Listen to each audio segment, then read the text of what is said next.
The link will be posted in the video description. Summary. The Persian tells his account of his previous attempts to enter Erik's house. One day when he thought he was alone, he stepped into the boat and rowed toward that part of the wall through which he had seen Erik disappear. It was then that he came into contact with the siren who guarded the approach, and whose charm was nearly fatal to him. As he was rowing, two monstrous arms from the water seized him by the neck, dragging him down with irresistible force. The Persian said he would have been lost had he not called out to Erik, who swam with him and laid him down gently on the bank. Erik asks the Persian why he tried to enter his house and told him to leave him, Erik, alone. Erik starts laughing, and the Persian scolds him for making light of the situation. Erik had promised the Persian that he would commit no more murders, and yet he was the one who made the chandelier fall in the opera house. Erik denies having tampered the chandelier, laughing and saying that it was worn and old. From that day on, the Persian gave up all thought of penetrating into Erik's lake house. In the days following, the Persian came to learn about Erik's relationship with Christine. The Persian attempted to learn more and watched on the bank of the lake, which annoyed Erik. Erik told the Persian to leave him and Christine alone or else people would die. Erik strikes a deal with the Persian that if he proves to the Persian that he is loved by Christine for his own sake, the Persian will leave him alone. To the Persian's astonishment, Christine left the house on the lake and returned to it several times, without, apparently, being forced to do so. The Persian continued to be interested in the relations of Erik and Christine. The Persian thought that Erik, being driven from his house by jealousy, would thus enable him to enter it, without danger, through the passage that he discovered in the third cellar. It was important for everyone's safety that he know what exactly was inside. The night Christine was abducted, the Persian recounts, he was prepared. He had Darius get 2 pistols. The rest of account recalls his encounter with Raoul and taking him along to Erik's home. He notes that one of the most dangerous trapdoors that Erik set up throughout the opera house was that of the torture chamber. It was inspired by the chamber that the little Sultana of Persia, where Erik was before he came to Paris, had for the torture of unoffending citizens. Those thrown in were always at liberty to put an end to themselves with a Punjab lasso or bowstring, left for their use if they wanted to kill themselves and end their misery at the foot of an iron tree. The account of the Persian continues, and he describes with considerable detail the contents of the chamber. The Persian and Raoul were in the center of a little 6-cornered room, the sides of which were covered with mirrors from top to bottom. They hear a noise on their left, and recognize Erik's voice. He is talking to Christine about his love and wanting to marry her. He leaves to attend to someone at the door, and it is then that Raoul calls out to Christine. She tells him that Erik had gone mad with love, and that he had decided to kill everybody, including himself, if she did not consent to become his wife. He had given her till 11 p.m. the next evening to make her decision. She must choose between the wedding mass and the requiem. Christine also notes that Erik has tied her down because she tried to commit suicide, worrying Raoul even more, to which Raoul and the Persian respond with anger. She says that the key to the torture chamber is in Erik's possession. Erik soon returns and apologizes to Christine for the interruption. Christine asks him to release her, and, after she promises not to kill herself before 11 p.m. the next evening, he takes off her bonds. Erik then begins singing, but suddenly stops after noticing that his bag with the key to the torture chamber in it disappeared. The account of the Persian continues. Erik angrily asks Christine again what she has done with his bag. Christine runs back to the room, saying she is curious to see what is in the room, the torture chamber, that is, that he has never shown her. Erik soon recovers the bag from her, and hears something from within the torture chamber. Christine attempts to convince him that there is nothing there, but he decides to take a look for himself. Erik says that if there is someone on the inside, the spectator on the outside of the chamber is able to see through the invisible window light up at the top, near the ceiling. Erik only needs to draw the black curtain and put out the light in the bedroom. The torture chamber is suddenly flooded with light. Christine insists on peeping through the little window to see if there is anyone in the chamber, and says that there is no one there. Erik attempts to distract Christine from the chamber by attempting a ventriloquist act, but is unsuccessful. She asks him to turn off the light in the chamber, but Erik does not. Instead, he starts laughing so loud that the Persian and Raoul are unable to distinguish Christine's supplicating cries. Raoul shouted and banged against the walls like a madman, and the Persian could not restrain him. They hear nothing but Erik's laughter, and then the sound of a body falling on the floor and being dragged along and a door slamming. The Persian notes that the torture chamber is actually a palace of illusion, lined entirely with mirrors. There is no furniture, and the ceiling is capable of being lit up. The Persian calls it an ingenious system of electric heating, which allows the temperature of the walls and room to be increased at will. The Persian notes that there is only one possible outlet opening into the room, called the Louis Philippe room, that Christine and Erik were in. But though this outlet looks like an ordinary door on Christine's side, it is absolutely invisible to them on the inside. The Persian resolves to open it without even knowing where it was. But before they could look for the door, the Persian had to calm Raoul down, who was already acting like a madman. The chamber was taking its toll on him. The Persian attempts to induce Raoul to listen to reason and promised him that, if he let him work in peace, without shouting and walking up and down, he, the Persian, would be able to discover the trick of the door in less than an hour. Raoul lies flat on the floor and decides to wait until the Persian finds the door. The Persian gets to work and begins to fill every panel, looking for the weak point on which to press in order to turn the door in accordance with Erik's system of pivots. The Persian loses his place after taking a few steps away from the wall while talking to Raoul, and has to start all over again.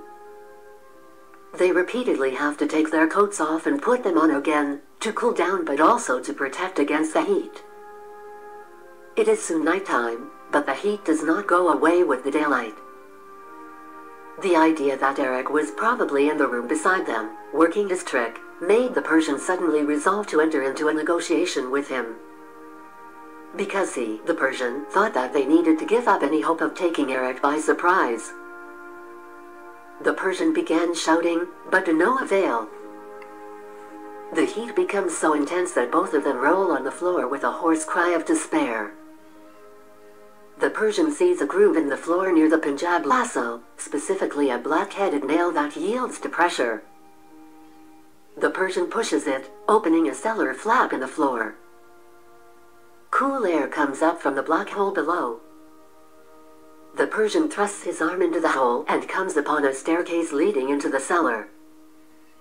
They soon reach the bottom, and find that the barrels in the cellar are not full of wine, but rather are full of gunpowder. They realize that Erik plans to blow up the opera house. They begin to yell like madmen, full of fear. They rush up the treads of the staircase to escape the dark cellar. They try to figure out the time, but they are unsuccessful. Then they hear footsteps in the next room. Christine calls out to them and says that it is only 5 minutes to 11 p.m.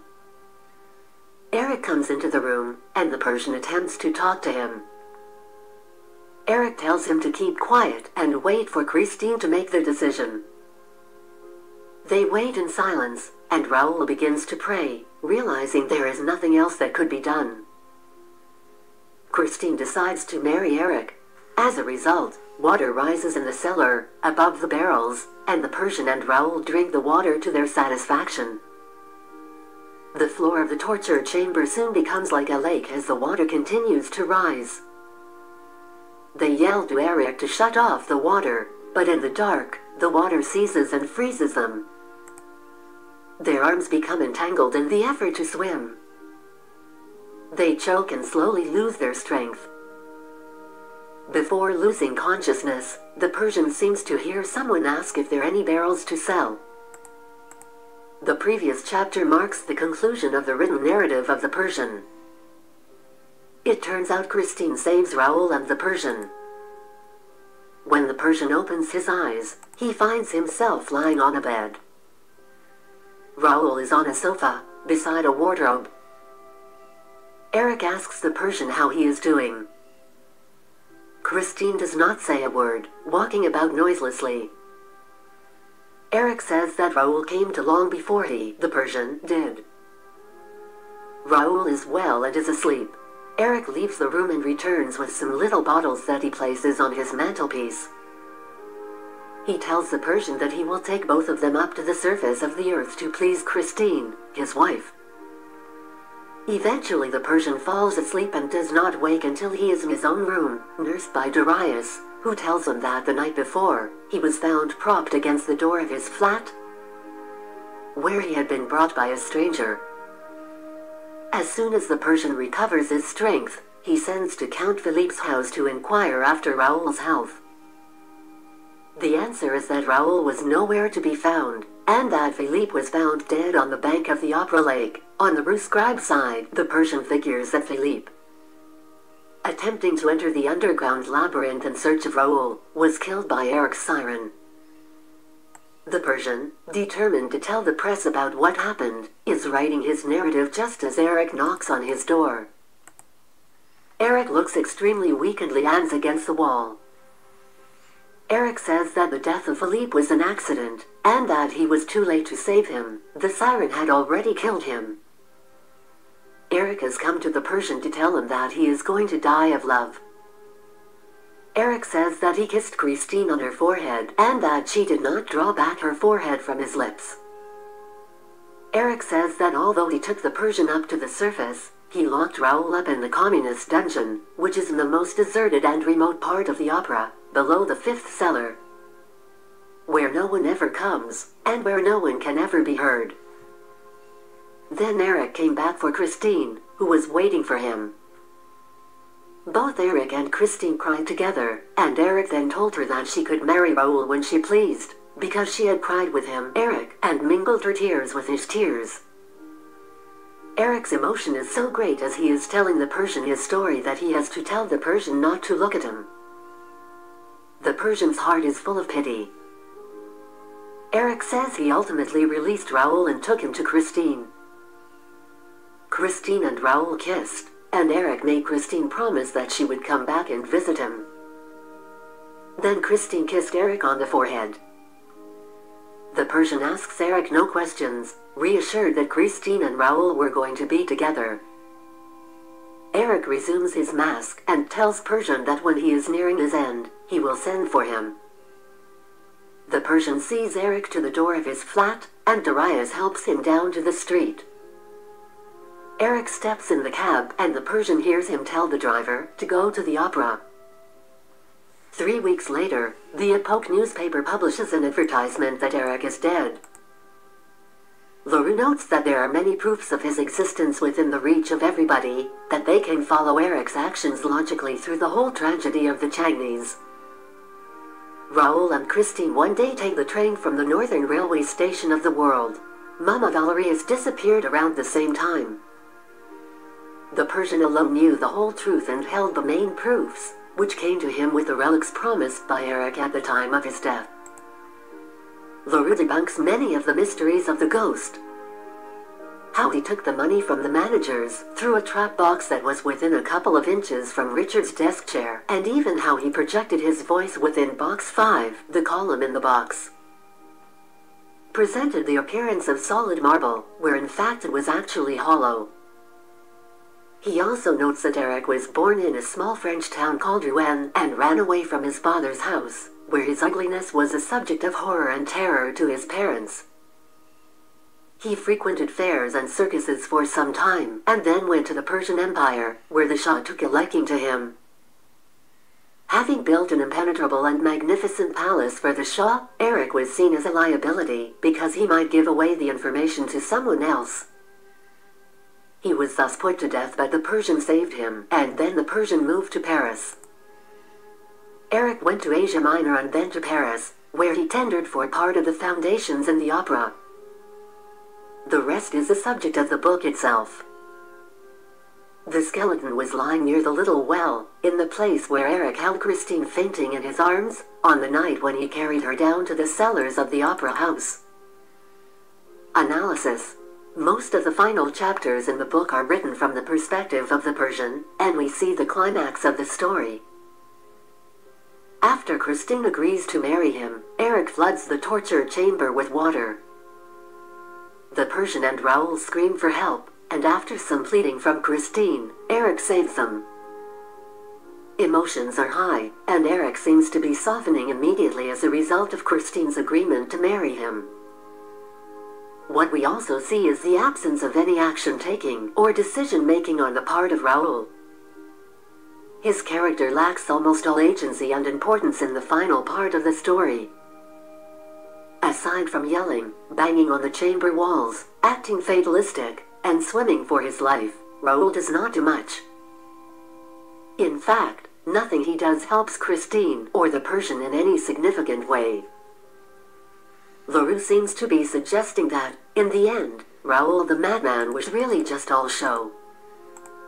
The real credit actually goes to the Persian and Christine, both of whom go through great pains, Christine emotionally and the Persian both physically and emotionally, in the name of Raoul's interests. Christine to save her lover, and the Persian to save Raoul's lover. Christine, but also the opera house itself, which becomes evident after Christine tells them both about Erik's plans to blow up the building. A great deal of resolution takes place in a very short span of time. While building up to the climax takes many chapters, specifically the chapters concerning the Persian and Raoul's journey to Erik's house, the falling action is very sudden. The Persian wakes up in his own home and, soon thereafter, Erik comes to tell him that he has reunited Raoul and Christine and will be dying soon. Erik's character development is incredibly fast and dynamic, and it is because he has given up everything and dies that he becomes a kind of tragic hero, whereas Raoul, on the other hand, is seen as something of a passive, static character. In this way Erik also displays an immense amount of maturity, and it is evident that what Erik was looking for in Christine was not love so much as affection and acceptance. Since he was a child, Erik had been shunned and forced to move from place to place. He was always considered unique, and in the nick of time, but also what appears to be quite the delayed description of Erik's childhood and later adventures on the part of Leroux, we see that what Erik could not receive from his parents or others that he had met in his life, he receives in Christine's decision to kiss his forehead.